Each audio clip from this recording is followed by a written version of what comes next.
Hello my dear viewers, welcome to final study. Final স্টাডির তরফ থেকে আজকে তোমাদের পিএসসি মিসলেনিয়াস মেন্স পরীক্ষার জন্য যে জেনারেল স্টাডিজের ডেসক্রিপটিভ পোর্শনটা আছে সেখানকার একটা অত্যন্ত গুরুত্বপূর্ণ টপিক নিয়ে আজকে চলে এলাম, যেটা হচ্ছে ইন্ডিয়ান পোস্ট অফিস অ্যাক্ট 2023, অর্থাৎ নতুন যে পোস্ট অফিস আইনটা চালু হয়েছে ভারতবর্ষে 2023 সালে, সেইটা মানে সম্বন্ধে আমরা আজকে আলোচনা করব এবং তার কি কি মানে মেন হাইলাইটস রয়েছে, তার কি কি কনস রয়েছে এবং সেই ধরনের মানে তার কি কি অসুবিধা রয়েছে, সমস্যা রয়েছে, সেইটাকে দূরীভূত করার জন্য কি ধরনের স্টেপ আগামী দিনে আমরা নিতে পারি, এই ধরনের মানে কারেক্টিভ মেজার্স এবং হাইলাইটস এর ওপর আমরা মূলত আলোচনা করব। তো আজকের বিষয় কি, আমাদের দেশ জুড়ে চালু নতুন ডাক আইন। পোস্ট অফিস মানে তোমরা জানো ডাক ঘর বা ডাক ব্যবস্থা, ঔপনিবেশিক আইনের পরিসমাপ্তি। আচ্ছা, আমার নিজের পরিচয়টা একটু দিয়ে দিই। আমি দেবজ্যোতি মুখার্জি। আমি 2018 WBCS জয়েন্ট ভিডিও এবং 2019 WBCS ACTO পদে সিলেক্টেড হয়েছি এবং বর্তমানে অ্যাসিস্ট্যান্ট কমার্শিয়াল ট্যাক্স অফিসার পদে কর্মরত। তো চলো আমরা আজকে আমাদের এই সেশনটা শুরু করে দিই। আচ্ছা, সেশন শুরু করার আগে একটা জিনিস ছোট্ট করে তোমাদের বলে নিই যে আমাদের এই যে ফাইনাল স্টাডি ইউটিউব চ্যানেলের তরফ থেকে একটা তোমাদের জন্য মিসলেনিয়াসের মেন্স ব্যাচ লঞ্চ করা হয়েছে, যেটা একটা পেইড ব্যাচ। সেখানে যদি তোমরা এনরোলড হতে চাও তাহলে তোমরা স্ক্রিনে দেওয়া নাম্বারে কল করতে পারো। দুখানা নাম্বার দেওয়া আছে, সেই নাম্বারে তোমরা কল করতে পারো ব্যাচে এনরোল হওয়ার জন্য। যদি ক্লাস ভালো লাগে সেটার ওপর ভিত্তি করে তোমরা যদি মনে করো যে তোমরা এনরোলড হতে চাও মেন্স ব্যাচে, তাহলে তোমরা আমাদের কাছে অ্যাডমিশন নিতে পারো। যাই হোক, তো আমাদের আজকের শুরু করে দিই। তো দেশ জুড়ে চালু নতুন ডাক আইন, ঔপনিবেশিক আইনের পরিসমাপ্তি। ব্যাপারটা হচ্ছে যে 1898 সালে 125 বছরের পুরনো একটা আইন ছিল আমাদের ভারতীয় পোস্ট অফিস আইন বা ভারতীয় ডাকঘর আইন বা ইন্ডিয়ান পোস্ট অফিস অ্যাক্ট 1898, যখন নাকি ব্রিটিশ আমল চলছিল। সেটার 125 বছর পর সেটাকে বাতিল করে নতুন ইন্ডিয়ান পোস্ট অফিস আইন 2023 চালু হলো। ঠিক আছে, এই আইনের কিছু ভালো দিক আছে, কিছু নেগেটিভ দিক আছে। ঠিক আছে, এবার কি বলা হচ্ছে দেখো, নতুন পাস হওয়া এই ভারতীয় ডাকঘর আইন মূলত কেন্দ্রীয় ডাক বিভাগের তরফ থেকে গ্রাহকদের প্রতি মেসেঞ্জার বা সন্দেশবাহক পরিষেবা এবং ব্যাংকিং পরিষেবাকে আরো উন্নত এবং কার্যকরী করার একটি প্রয়াস। মানে তোমরা জানো যে পোস্ট অফিস তো শুধুমাত্র মেসেঞ্জার সার্ভিস প্রোভাইড করে না, তার পাশাপাশি ব্যাংকিং ফেসিলিটিও প্রোভাইড করে। তো দুটোকে একটা অপটিমাম লেভেলে নিয়ে যাওয়ার জন্য কিন্তু এই আইনটা পাস করা হয়েছে। এবং এই আইনে বেশ কিছু যেমন গুরুত্বপূর্ণ ভালো দিক রয়েছে, তার পাশাপাশি কিছু অসুবিধাও রয়েছে। ঠিক আছে, কি কি রয়েছে, কি ব্যাপার, আমি পরবর্তী স্লাইডসগুলোতে আলোচনা করছি। তো তার আগে আমরা দেখে নিই যে মূল বৈশিষ্ট্যগুলো কি কি, এই আইনের কি কি নতুন নতুন ইনক্লুড করা হলো আর কি পুরনো আইনের বদলে। প্রথম হচ্ছে কেন্দ্রের একচেটিয়া বিশেষাধিকার অপসারণ, মানে সেন্ট্রালের যেটা এক্সক্লুসিভিটি যে পাওয়ার ছিল, যে চিঠি পাঠানোর ক্ষেত্রে সেন্ট্রালি একমাত্র পুরোটাকে কন্ট্রোল করবে, সেইটা কিন্তু নতুন যে আইন এসছে সেটাতে কিন্তু অ্যাবলিশ করে দেওয়া হয়েছে। আগে কি ছিল, আগে যে ইন্ডিয়ান পোস্ট অফিস অ্যাক্ট 1898 ছিল, তার 4 নম্বর যে ধারায় কিন্তু ওই কথাটা বলা ছিল যে সেন্ট্রালের এক্সক্লুসিভিটির কথাটা, মানে চিঠি পাঠানোর ক্ষেত্রে কেন্দ্রই শেষ কথা, সেন্ট্রাল গভর্নমেন্টের যেহেতু সংস্থা পোস্ট অফিস, সেজন্য সেন্ট্রাল গভর্নমেন্টই শেষ কথা। কিন্তু সেই জায়গায় কিন্তু বর্তমান যে আইনটা এলো সেটা কিন্তু কেন্দ্র সরকারের পাশাপাশি প্রাইভেট যে সমস্ত কুরিয়ার, যে সমস্ত সার্ভিস, সেগুলোকে কিন্তু তার অ্যাম্বিটের মধ্যে নিয়ে এসছে। ঠিক আছে, এটা হচ্ছে প্রথম ইম্পর্টেন্ট পয়েন্ট। সেকেন্ড যেটা পয়েন্ট সেটা হচ্ছে যে পরিষেবাতে পরিবর্তন করা হয়েছে। মানে ভারতীয় ডাক ব্যবস্থা মানে ইন্ডিয়ান পোস্ট অফিস অ্যাক্ট 1898 এর অনুযায়ী ইন্ডিয়ান পোস্ট অফিস যেগুলো, সেগুলো কি করতো, মানে সেখানে পরিষ্কার বলে দেওয়া ছিল যে পোস্ট অফিস এই এই এই এই কাজগুলো করবে। তার মধ্যে কি কি, মানে যেগুলো ধরো ডাক সম্বন্ধীয় নিবন্ধ বা আর্টিকেল, যেমন পোস্ট অফিসের যে সমস্ত আর্টিকেলস গুলো, যেমন লেটার আছে, পোস্ট কার্ড আছে, পার্সেল আছে, মানি অর্ডার আছে, এগুলো যে ডেলিভারি করা বা সরবরাহ করা, এগুলোই ছিল পোস্ট অফিসের কাজ। এবং পোস্ট অফিসের যে অ্যাক্ট 1898-এ এটা পরিষ্কার বলা ছিল যে এই কাজগুলোই কিন্তু করতে হবে। কিন্তু নতুন আইনে যেটা হয়েছে সেটা এই বিষয়টাকে পুরোপুরি তুলে দেওয়া হয়েছে এবং বলা হয়েছে যে সেন্ট্রাল গভর্নমেন্ট যে ধরনের পরিষেবা বা সার্ভিস প্রোভাইড করার জন্য ডাইরেকশন দেবে, পোস্ট অফিসকে কিন্তু সেই রকমই সার্ভিস প্রোভাইড করতে হবে। সুতরাং মানে ওই যে পোস্ট অফিসের যে একটা নির্দিষ্ট অ্যাম্বিটের যে কাজ, হ্যাঁ, সেইটা কিন্তু বন্ধ হয়ে গেল। সেই কাজগুলো তো করতেই হবে, তার পাশাপাশি যদি সেন্ট্রাল গভর্নমেন্টের যদি অন্য কোনো ডাইরেকশন থাকে বা অন্য কোনো সার্ভিস প্রোভাইডিং এর ব্যাপার থাকে, তাহলে কিন্তু সেই এক মানে ডাইরেকশনও কিন্তু পোস্ট অফিস অ্যাক্ট 2023 আন্ডারে বর্তমান যে এক্সিস্টেন্ট যে পোস্ট অফিসগুলো সারা ভারত জুড়ে তাদেরকে পালন করতে হবে। ঠিক আছে, এরপর হচ্ছে দায় থেকে অব্যাহতি। এর আগে যেটা ইন্ডিয়ান পোস্ট অফিস অ্যাক্ট 1898 ছিল, সেখানে কিরম ছিল, যে ধরো তোমার কোনো পোস্টাল আর্টিকেল হারিয়ে গেল বা কোনো জায়গায় ভুল ডেলিভারি হলো বা ডেলিভারি করতে অনেক দেরি হলো, ঠিক আছে, বা কোনো একটা বস্তু চুরি হলো বা ক্ষতি হলো, সেক্ষেত্রে কনসার্ন যে পোস্ট অফিস এবং তার যে কর্মচারী তাদেরকে কিন্তু মানে লায়াবল করা হতো। কিন্তু বর্তমান আইনে কিন্তু সংশ্লিষ্ট ডাকঘর বা পোস্ট অফিস এবং সেখানকার কর্মরত কর্মচারীদের আর কোনো জিনিসটার উপর লায়াবিলিটি রইল না। ঠিক আছে, মানে এখন ভুল বিতরণ হলো বা হারিয়ে যাওয়া বলো বা বিতরণে দেরি বলো, এই ধরনের কোনো ক্ষেত্রে তুমি কিন্তু পোস্ট অফিসের কোনো লোককে কিন্তু সঠিকভাবে বা কোনো কর্মচারীকে কিন্তু তুমি একদম ডাইরেক্টলি তাকে লায়াবল করতে পারবে না। ঠিক আছে, মানে পোস্ট অফিসের অটোনমিটা আর কি একটু বাড়লো। ঠিক আছে, এরপর যেটা সেটা হচ্ছে শাস্তি এবং অপরাধ অপসারণ। আগে 1898-এর একটা কি বলেছিল যে পোস্ট অফিসের যে সমস্ত আধিকারিকরা কাজ করেন বা কর্মচারীরা কাজ করেন, তারা যদি ধরো কোনো ধরনের কোনো শাস্তি মানে কোনো অপরাধ করেন বা কোনো ধরো জালিয়াতির কেসে ধরা পড়লো বা কোনো রকম কোনো মিসকন্ডাক্ট করলো, মানে অসৎ আচরণ করলো, ঠিক আছে, সেক্ষেত্রে তাদের শাস্তির বিধান ছিল। ঠিক আছে, কিন্তু বর্তমানে যে আইন সেখানে কিন্তু শাস্তি বা অপরাধের যে ব্যাপারগুলো পুরোপুরি সরিয়ে দেওয়া হয়েছে। মানে একটা বাদ দিয়ে একটা খালি প্রভিশন রাখা হয়েছে, বাকি সবকিছু সরিয়ে দেওয়া হয়েছে। একটা প্রভিশন কি, সেটা হচ্ছে যে আগেও যেটা ছিল এখনো যেটা রয়েছে, ধরো আমরা কোনো পোস্ট অফিসে কোনো পরিষেবা নিলাম, তাহলে আমাদেরকে সেটার জন্য একটা মিনিমাম অ্যামাউন্টের চার্জ পোস্ট অফিস আমাদের উপর করে। ধরো কোনো একটা মানি অর্ডার করলাম, তার উপর আমাদের একটা চার্জ করলো। এবার সেই চার্জটা যদি আমি না প্রোভাইড করতে পারি কিন্তু আমি পরিষেবাটা নিয়ে নিয়েছি, ঠিক আছে, সেক্ষেত্রে যদি দেখো যেটা বলছে লাস্ট লাইনটা এখানে যেরকম বলেছে যে গ্রহণকারী ব্যক্তি যদি পরিষেবার মূল্য প্রদান করতে না পারে, সেক্ষেত্রে ভূমি রাজস্বের বকেয়া হিসেবে সেই পরিষেবা মূল্য বা চার্জ পুনরুদ্ধার করা হবে। অর্থাৎ ল্যান্ড রেভিনিউর এরিয়ার হিসাবে সেই চার্জটা কিন্তু লোকটার কাছ থেকে পুনরুদ্ধার করা হবে। ঠিক আছে, তো এটা আর একটা ইম্পর্টেন্ট পয়েন্ট, মেন হাইলাইটস গুলো আমি এখানে বলে দিচ্ছি প্রত্যেকটা।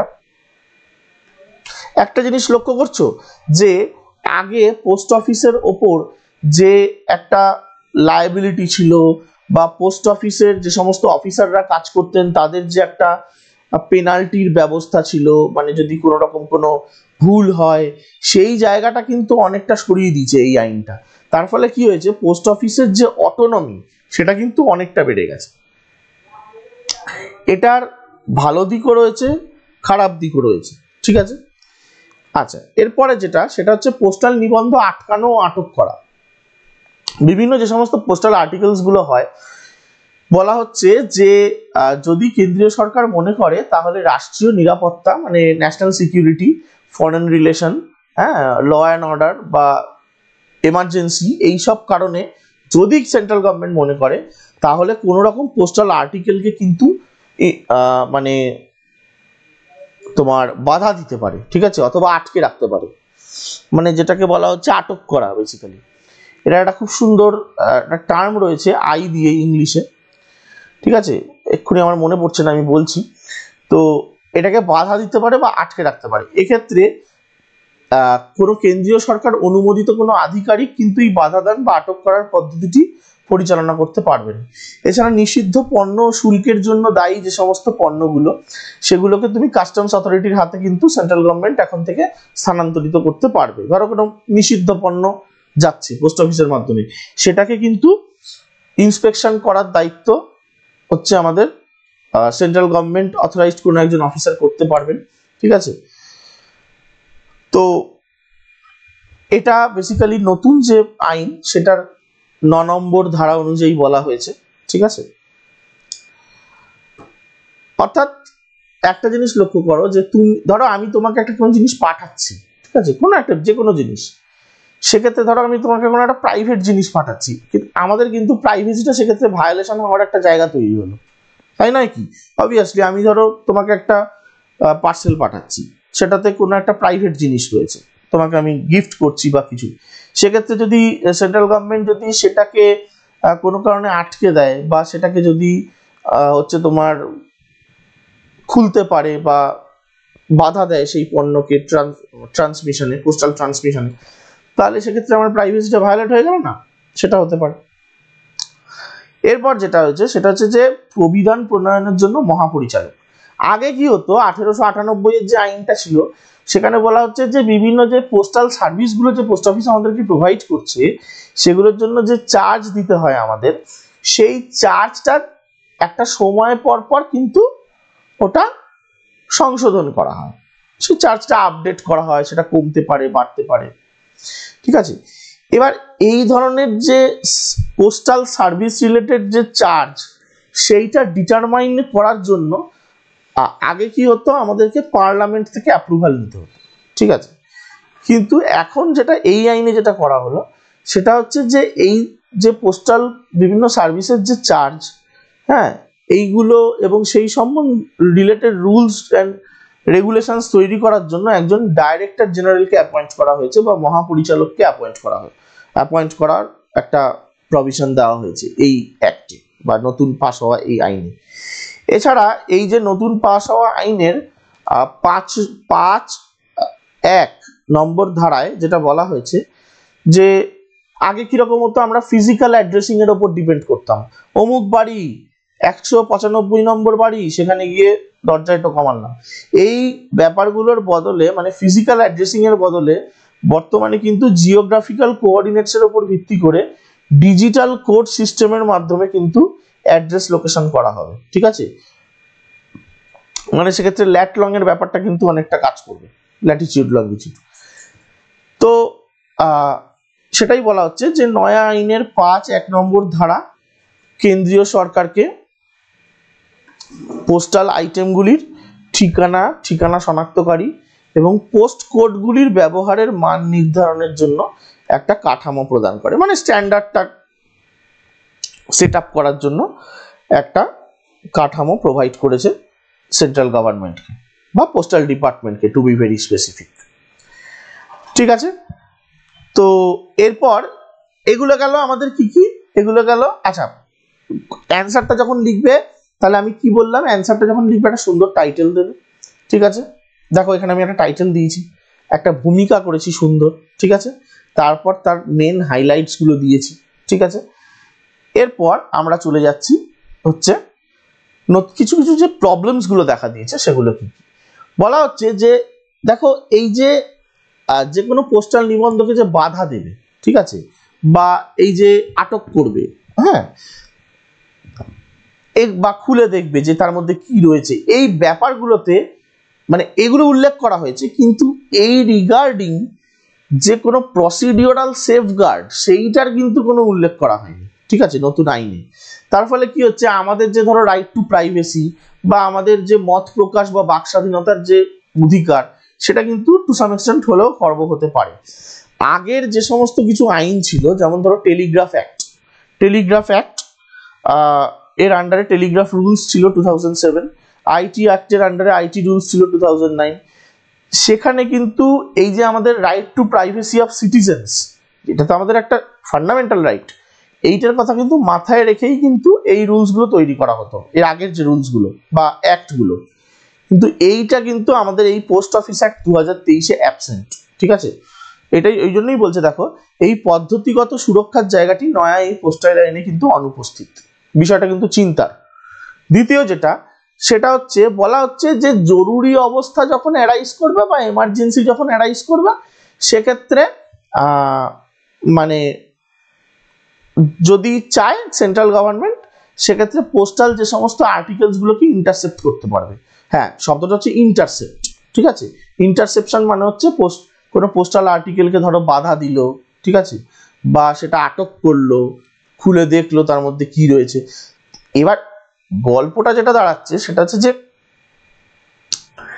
অ্যাক্টের মধ্যে এমার্জেন্সি সিচুয়েশন মানে অ্যাকচুয়ালি কি বোঝাচ্ছে সেটা কিন্তু বলা হয়নি, ঠিক আছে।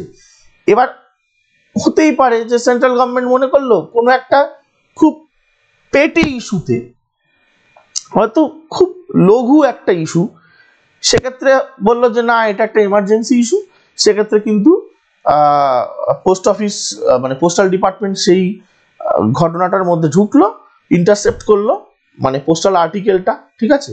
তার মানে কি বিধি বহির্ভূত ক্ষমতার অপপ্রয়োগটা বাড়বে, তাই নয় কি? কারণ কি এমার্জেন্সিটার তো কোনো ডেফিনিশন দেওয়া নেই, তাই না, এবং একটা স্বেচ্ছাচারিতার জায়গা তৈরি হবে, ঠিক আছে। এটা কিন্তু একেবারেই কাম্য নয়, ঠিক আছে। এটা দ্বিতীয় অসুবিধা, ইম্পর্টেন্ট। এরপর যেটা রয়েছে সেটা হচ্ছে দেখো পরিষেবাগুলোর ত্রুটির জন্য দায় থেকে অব্যাহতি। তুমি দেখো আগের যে আইনে ছিল যে কোনো রকম কিছু বস্তু হারিয়ে গেলে বা কোনো পার্সেল যদি ধরো কোনো মিসপ্লেস হয়ে যায় বা ভুল ঠিকানায় বিতরণ হয়ে যায়, সেক্ষেত্রে পোস্ট অফিসের একটা দায় থাকতো। কিন্তু এখন যদি সেই দায়টাই না থাকে, তাহলে পোস্ট অফিসের তরফ থেকে কি সেই লেভেলের সিরিয়াসনেস আর পাওয়া যাবে? সেটা হয়তো আর পাওয়াই যাবে না, ঠিক আছে। কিন্তু এটা কিন্তু অন্যান্য যে সমস্ত সেন্ট্রাল গভর্নমেন্টের যেগুলো কমার্শিয়াল সার্ভিস প্রোভাইডার যে অর্গানগুলো, তার সাথে কিন্তু মানে একটা পার্থক্য তৈরি হয়ে গেল। কেন? তুমি দেখো 1987 সালের একটা হচ্ছে রেলওয়ে ক্লেমস ট্রাইব্যুনাল, এটা রেলের আন্ডারে, ঠিক আছে। এখানে কি বলা হয় যে যদি কোনো তোমার আর্টিকেল রেলে ট্রাভেল করতে করতে হারিয়ে যায়, অথবা রেলের আধিকারিক থেকে তরফ থেকে কোনো রকম ধরো ক্ষতি হলো, আর্টিকেল সরবরাহ করা হলো না, ভাড়া ফেরত, এই ধরনের বিভিন্ন যে ত্রুটিগুলো, এই ত্রুটিগুলো সম্বন্ধে যে কেসগুলো সেইগুলো সমাধান করে। তো তার মানে কি রেল তো তার মানে লায়াবেল রইল, তাই না, ঘটনা এগুলোর ক্ষেত্রে। কিন্তু পোস্ট অফিসের ক্ষেত্রে আমি যদি বেসিক যে এরারগুলো পোস্ট অফিসের তরফ থেকে, সেইটার জন্য আমি যদি পোস্ট অফিসের লায়াবিলিটিটাই যদি সরিয়ে দিই, তাহলে আর মানে এই কেসের জায়গাও রইল না, ট্রিব্যুনালের জায়গাও রইল না, ঠিক আছে। তো এইটা কিন্তু একটা চিন্তার জায়গা। এছাড়া আরেকটা যেটা বলেছে দেখো সমস্ত ধরনের অপরাধ এবং জরিমানা অপসারণ করে দিয়েছে, যেটা আমি বলছিলাম একটু আগে, যেটা 1898 এর অ্যাক্টে ছিল। তো তার ফলে কি হবে, আমাদের গোপনীয়তার অধিকার ক্ষুণ্ণ হতে পারে, ব্যক্তি স্বাধীনতার অধিকার খর্ব হতে পারে আমাদের, ঠিক আছে। ধরো কোনো একজন পোস্ট অফিসের আধিকারিক, তিনি হয়তো একটা পোস্টাল আর্টিকেলকে উইদাউট অথরাইজেশন তিনি খুলে দেখলেন, ঠিক আছে। তো এটা কিন্তু এক ধরনের অপরাধ আগের আইন অনুযায়ী, ঠিক আছে, কিন্তু বর্তমান আইন অনুযায়ী আর অপরাধ নয়, তার মানে আমার গোপনীয়তার অধিকারটা ক্ষুণ্ণ হয়ে গেল, তাই না। এছাড়া দেখো বলছে যে ইন্ডিয়ান পোস্ট অফিস অ্যাক্ট 2023-এ কুরিয়ার আর পোস্টাল বিভাগের যে নিয়ন্ত্রণজনিত বৈষম্যগুলোকে বজায় রেখেছে। যেমন ধরো কনজিউমার প্রোটেকশন অ্যাক্ট যদি 2019-এর কথা বলো, সেটা ইন্ডিয়া পোস্টের ক্ষেত্রে প্রযোজ্য নয়, সরি, কিন্তু প্রাইভেট যে সমস্ত কুরিয়ার সার্ভিস তার ক্ষেত্রে কিন্তু প্রযোজ্য। তার মানে একই আইনে দু ধরনের প্রভিশন তৈরি হলো। তো এই জায়গাটাও কিন্তু একটা মানে ধোঁয়াশার জায়গা তৈরি হয়েছে। আর সেটা হচ্ছে বলা হচ্ছে ভারতের ইন্টারন্যাশনাল যে অব্লিগেশন রয়েছে তার এগেনস্টে এই আইনটা যাচ্ছে। তার কারণ কি? তার একটা কারণ রয়েছে, সেটা হচ্ছে 1976 সালে ইন্ডিয়া একটা চুক্তি সাইন করে, যেটা ইন্টারন্যাশনাল অনেকগুলো দেশ সাইন করেছিল, সেটা হচ্ছে ICCPR, মানে হচ্ছে international Covenant on civil and political rights, মানে যেটার পাতি বাংলা হচ্ছে নাগরিক ও রাজনৈতিক অধিকার সম্পর্কিত আন্তর্জাতিক চুক্তি। এখানে 17 নম্বর ধারায় বলা হয়েছে যে যদি কোনো নাগরিকের ব্যক্তি স্বাধীনতা এবং গোপনীয়তার অধিকারে যদি বিধির বহির্ভূত হস্তক্ষেপ হয়, সেটা কিন্তু শাস্তিযোগ্য এবং এটা একেবারেই করা উচিত নয়, ঠিক আছে। এখন এই চুক্তিতে ওয়ান অফ দ্য সিগনেটারি হচ্ছে ইন্ডিয়া, তার মানে কি কিন্তু এই যে নতুন পাস হওয়া যে ভারতীয় ডাকঘর আইন 2023 বা ইন্ডিয়ান পোস্ট অফিস অ্যাক্ট 2023, এখানে দেখো এমন প্রভিশন গুলোই রাখা হয়েছে, এই যে ধরো পরিষেবাগুলি ত্রুটি থেকে দায় থেকে অব্যাহতি, সমস্ত অপরাধ এবং জরিমানা অপসারণ, সেখানে তো খুব স্বাভাবিকভাবেই আমাদের হচ্ছে, বা এই যে ইন্টারসেপশনের যে জায়গাটা, এতে খুব স্বাভাবিকভাবেই আমাদের গোপনীয়তার অধিকার বা আমাদের মত প্রকাশ বা ব্যক্তি স্বাধীনতা যে আর্টিকেল 21 যেটা আমাদের ফান্ডামেন্টাল রাইট, সেটা তো ইজিলি খর্ব হবে। তার মানে এখানে এই যে নতুন পাস হওয়া যে আইনটা, সেটা ইন্টারন্যাশনাল অব্লিগেশনের এগেনস্টে চলে গেল, তার মানে ভারতের একটা আন্তর্জাতিক দায়বদ্ধতার বিরোধী হয়ে গেল। ঠিক আছে, এই ব্যাপারগুলো কিন্তু মোটামুটি রয়েছে। এখন এর আগামী দিনে এইগুলোকে যদি সর্ট আউট করতে হয়, তাহলে আমাদের কি কি হচ্ছে তোমার স্টেপ নিতে হবে, সেগুলো হচ্ছে এইরকম যে দেখো, দৃঢ় প্রক্রিয়াগত সুরক্ষাগুলির অন্তর্ভুক্তিকরণ, মানে একটা প্রসিডিওরাল সেফগার্ডস রাখতে হবে। মানে ধরো পোস্টাল ডিপার্টমেন্ট কোনো একটা পোস্টাল আর্টিকেলকে ইন্টারসেপ্ট করছে, আটক করছে, বাধা দিচ্ছে, সেক্ষেত্রে তো তার একটা প্রসিডিওরাল সেফগার্ড তো থাকবে, মিনিমাম একটা তত্ত্বাবধানের ব্যবস্থা থাকবে, তার একটা বিচার বিভাগীয় পরোয়ানা থাকবে, মানে একটা জুডিশিয়াল ওয়ারেন্ট থাকবে। তা না হলে তো যে কেউ যে তাহলে পোস্টাল যে কোনো আর্টিকেল ওপেন করতে পারবে। হ্যাঁ, তাহলে তো মানে আমাদের মিনিমাম যে একটা ব্যক্তিগত যে গোপনীয়তা, সেটা তো রইল না, তাই না? এটা একটা করা যেতে পারে। এছাড়া এই যে কোন ভিত্তিতে হচ্ছে তোমার আটক করব বা ইন্টারসেপশন করব বা বাধা দেব পোস্টাল আর্টিকেলগুলো, তার কিন্তু একটা প্রপার ডেফিনিশন দরকার ভাই। তার কারণ দেখো, ফর এক্সাম্পল আমি যে বলেছি, সুপ্রিম কোর্ট 2005-এ একটা মামলা হয়েছিল, district registrar and collector Hyderabad versus and এএনআর versus Canada bank 2005। এই মামলায় একটা রায় দেওয়া হয় যে গোপনীয়তার অধিকার বজায় রাখার জন্য যে সমস্ত গুপ্ত নথি যেগুলো, কনফিডেন্সিয়াল ডকুমেন্টস যেগুলো, সেগুলো ব্যাংকে দেওয়া উচিত, অথবা ব্যক্তিগত জিনিসপত্র পোস্ট অফিসে দেওয়া উচিত।